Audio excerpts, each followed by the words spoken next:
Hello, this is Pat Walker at MissionWinners.com. It is Monday night and I'm making a video for Gary. Gary, you got a great question and it's a multifaceted question. So we're going to go through it because I think this is very important.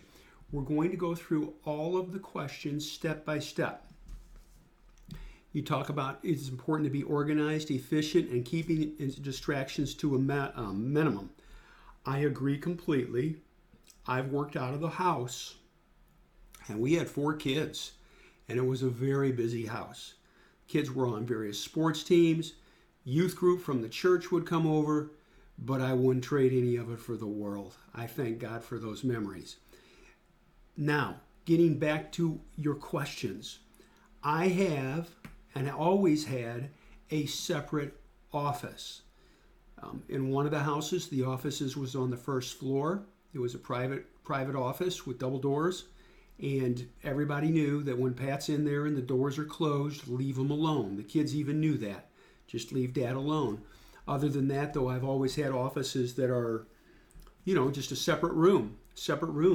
And I've always had the policy with all the kids, and again, I had 4 of them, that don't bother me, don't come in unless you need to talk to me about something, unless it's something serious. But I always told them, but please know I'm always available. Don't think that you can't come and talk to me. But don't just come in and let's shoot the breeze and talk about something while I'm working. I said, just consider this, Dad's working. And my wife was a stay-at-home mom, and I'm thankful for that too, and raised these 4 kids that are growing up now. Anyway, let's talk about setups. As I stated, home office, I have 3 computer monitors. I have the computer, I have the telephone, I have a printing machine hooked up to it, and then I have another desk on the other side, and I've got a TV on there, and I've got a bookcase with a bunch of my books in it. And that's pretty-ish. I got some nice prints on the wall and things like that, but overall I've always had just a relatively comfortable office. One of the things that I found that has really helped me though, Gary, and maybe this is corny, I have to have an office with windows. It's very therapeutic for me to look outside, to look at the seasons, to look at the changing colors, to look at the snow, to look at the leaves, the wildlife. It's very, very good for me. So yes, I have an office that has always had windows looking out over the backyard or over land. Also, something to consider. Make sure if you do that the glare from the sun doesn't screw up your eyes. And you can say, what are you, nuts? No, I've had offices at different angles, and so then I have to adjust things so that the sunlight doesn't cause glare in my eyes or on my computer screens. I really want to take care of my eyes. So that works out really good for me. And I close the office door and, everybody leaves me alone. Of course, everybody's gone now. All the kids are married or, they're married. I got grandkids running around. So anyway, so that works good. Now, it is in the home though, okay? It is in the home. I would encourage you just through the years, I think it's important to have a network of friends that you can share ideas with. Hopefully this Twitter feed is part of that. I find it very therapeutic to have people to talk to. I've got good friends that I talk to during the day, and for that I'm very, very thankful. I will get up, and I'll tell you this, I will get up and get away from the desk. Probably every 20 minutes to a half an hour I get up and just go get a glass of iced tea or go to the bathroom or just walk through the house. Just get out. Get out and walk away. Naturally, if it's a really heated moment, I don't. But just so that I'm not fixated on the computer monitors, because we don't want to make an idol out of it, and we do want to take care of our eyes. How many computer monitors do I have? I have 3. 3. On the left-hand monitor, I have the VIP Twitter room. That's it. That's it. On my center monitor, which you're looking at right now, I have my charts and my quotes. Here's a max list window, ETFs. IBD write-ups. You can see these. There they are. IBD write-up. Max is duplicated. And there's the max list again. There they are. So this is the window you're looking at right now. I have various templates, and I'll share these with you. The first template is just this daily chart. I have a daily and an hourly setup. Daily on the left, hourly on the right. That I really like. I have ETFs. These two ETFs side by side that I can glance at very quickly, and I'm clicking on these tabs right here. All right? I have the max list. Not all of them, but the ones that are kind of in play. You know, Apple, Amazon, Facebook. And I can just glance at this during the day. You've seen me tweet these before. I can just glance at it and see what's strong and what's weak really fast. And then I have this template side by side where I can put, in this instance, I've got the Qs on the left, I've got Google on the right, and I can sit there and take that, and if I want to, I can scroll down and, you know, how does the Qs look in relation to the Dow? How do the Qs look in relation to the S&P 500, the spiders?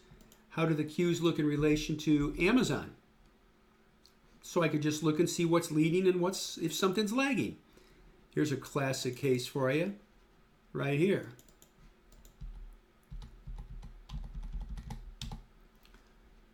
NASDAQ 100's going up. Qs are dropping. Or excuse me, the Netflix is dropping. So this is my middle window. On my left-hand monitor, I have Twitter.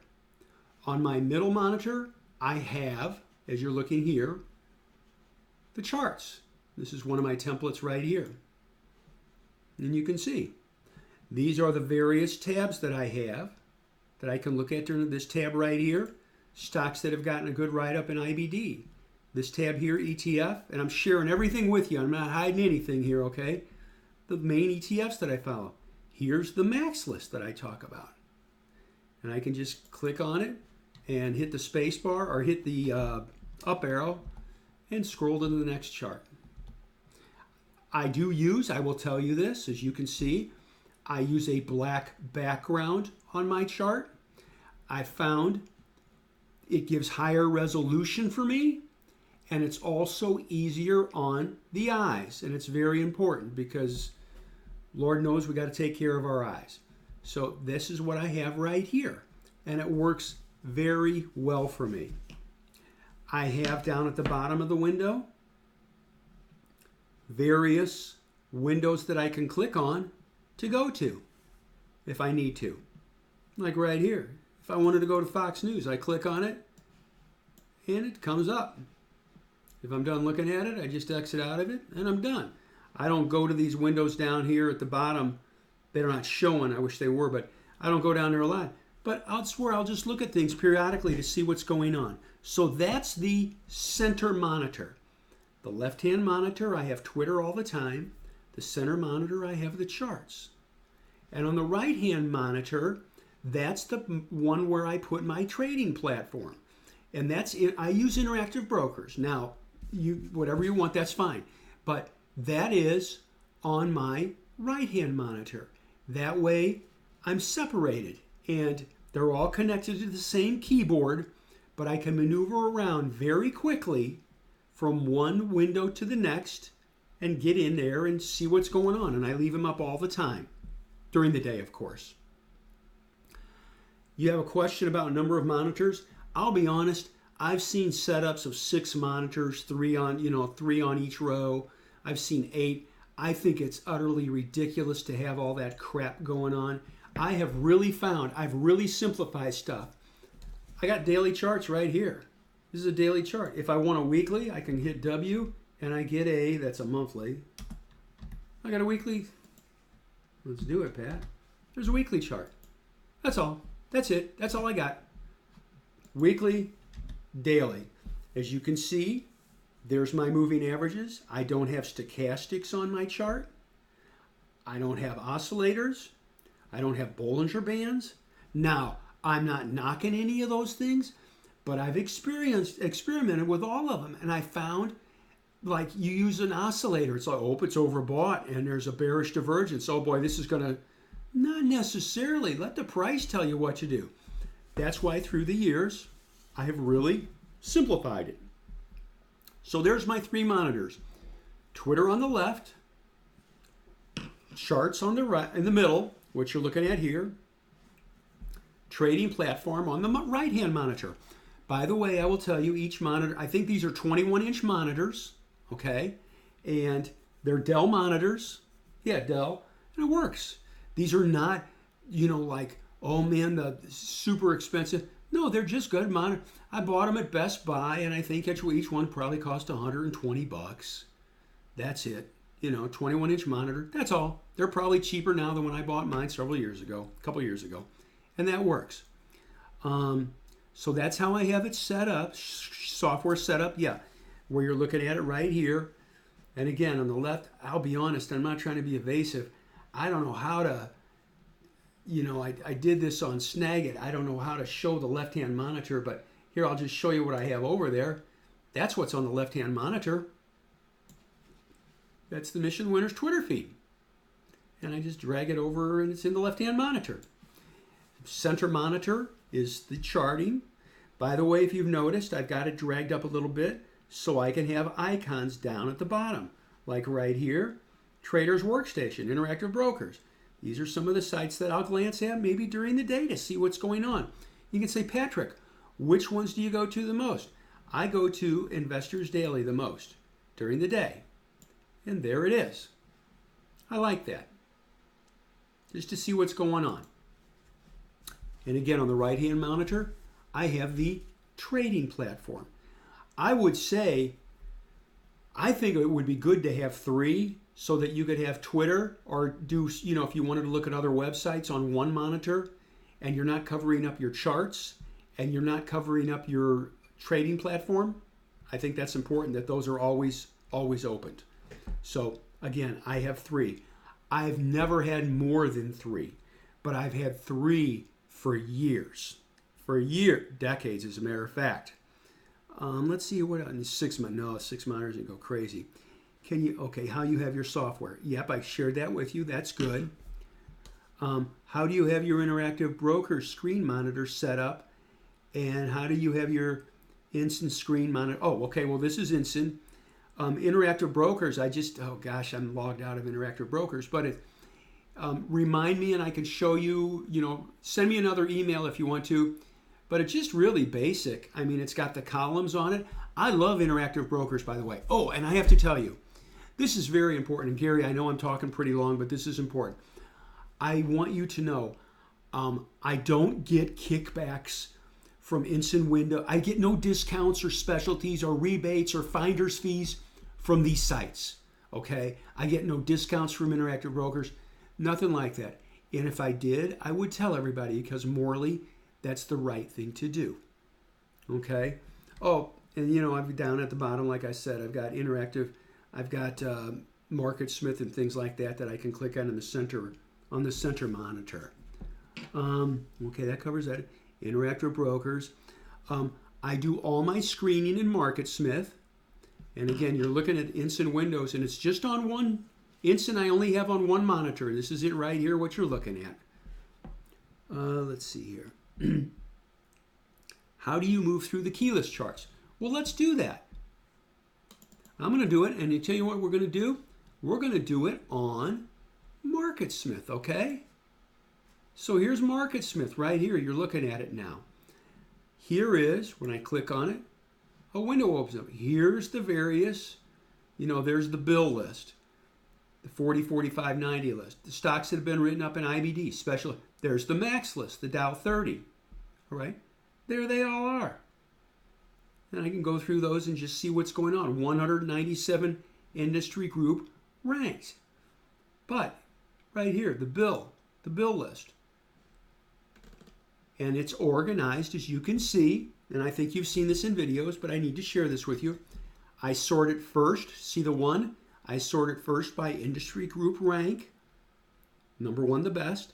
Sorted by percent off high, the next. So the number 1 group, this stock is closest to 52-week highs, Solar Edge. This works great for me.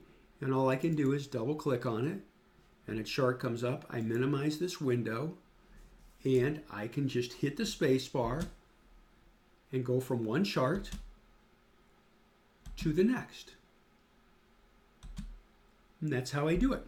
That works out really good. Okay, let's see here. How do you go through the keyless charts? Well, okay, I'm going to show you something else real quick. If it's okay, I'm going to exit out of MarketSmith. I hope this is helping you, by the way. So now we're back in right here, the charts on Ensign Windows. How do you move through the key list? Well, I have the key list. I always have the key list on my front page, and I haven't put them in tonight. Tonight's Monday night, but when I do, they'll be in order down here. Okay, these are stocks we own, all through here. All right, and then what I'll do is just click on it, and there's the first chart, sorted alphabetically. I sort these alphabetically. I sort it, well, this is important. I sort it alphabetically on my charting program, and I sort it alphabetically on my Interactive Brokers platform. Why alphabetically? So I don't have to look for the dang ticker symbol. If you look right here, you can see this is alphabetical. I don't want it, whoa, gosh, I got Roku. Well, where the heck is it? Well, where is it right here? No, I want to be able to find it instantly. Click on it, look at it. There's a daily, there's a weekly, there's a daily again, there's an hourly. I use the hotkeys, and Ensign Windows can help you with that, and if I could help you with it, I'd be glad to. There's a 30-minute chart. Here's a 5-minute chart if you want it. I'm just pushing, and all I'm doing is I've got it coded here. 6 is 10-minute chart, all right? 8 is a 30-minute chart. 0 is an hourly chart. Boom. D is daily. W is weekly. Ain't that fancy? That's how that works. Okay. Interactive Brokers. Let me see. How do you move? Okay, we did that. Do you have, let me keep on going here. Do you have them set up as thumbnails on one screen? Oh, no. I like the big chart, so I'll just periodically scan the max list during the day. But I have alerts set all the time. Hotkeys. Do you set up hotkeys to move through the charts? Well, I just use the, what button is? The in key on the keyboard to scroll down, and the home key to scroll up. And if you look over here, you can see it's going up. And that's all. Just hit the up. Hit the key and it goes up. Hit the key and it goes up. So that's it there. The in key and the home key. Anything else you think would be beneficial in terms of being armed? Yes. Here's what I would do. Don't own too many positions. I really encourage that. Stick between 10 and 12. Try not to go over that. Become efficient and profitable, small, and then build. Do not try to say, I'm going to start hitting home runs right out of the blocks. And maybe you're there already, and I'm not trying to offend you, but I'm always thinking, what would have helped me is if we're not profitable with 100 shares, well, we're not going to be profitable with 500 then. Be profitable with 100, and maybe you're way beyond that already. But I want to say that because I don't want to hurt you. I think that's very important. Anything else you would be that's hotkeys. No. I would really focus on a few stocks, master a couple of chart setups, looking at the daily and looking at the hourly so that you can see is there volume, and you've seen me make videos on this before, but you can see, like here's Square, here's the daily. This date right here is July 9th. We'll take it to the hourly. Look at that, July 9th. See that, the 9? Look at that volume. Is that sweet? There we go. I hit 8 on the keyboard, and I get a 30-minute chart. I'll drag it back. Look at this. It's like, it's pushing through here. Guess what we did, by Jove? We bought it. Simple. Clean tops. Clean tops on the daily led us to clean entry right here with volume confirmation on hourly and 30-minute.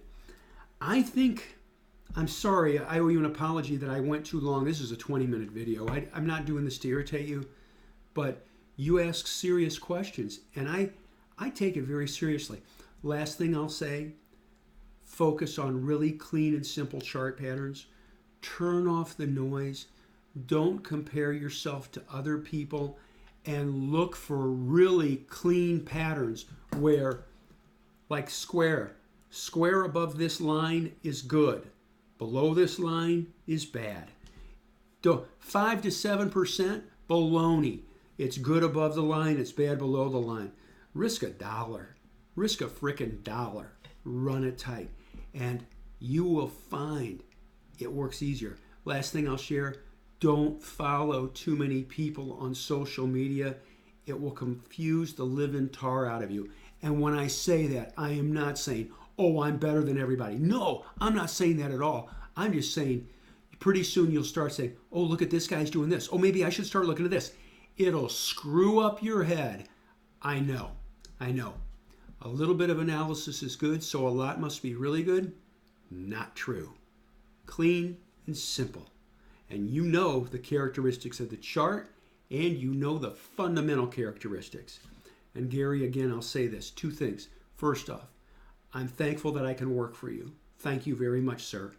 And secondly, please focus on simplicity.